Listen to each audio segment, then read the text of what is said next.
करमाळा नगर परिषदेच्या निवडणुकीची प्रक्रिया सध्या सुरू आहे। नगराध्यक्ष पदासह शहरातील 10 प्रभागातून 20 नगरसेवक पदाच्या निवडीसाठी ही निवडणूक होत आहे।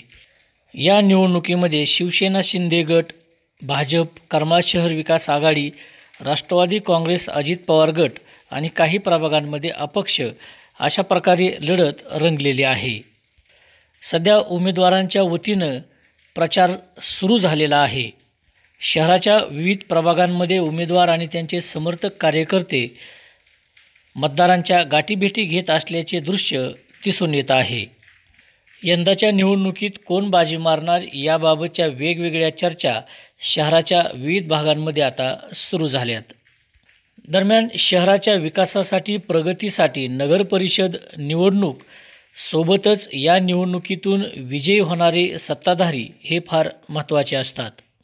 करमाळा शहराचे कारभारी कोणाला करायचे हे निश्चित होण्यासाठी आता निवडणुकीनंतर मतमोजणी होईपर्यंत वाट पाहावी लागणार आहे।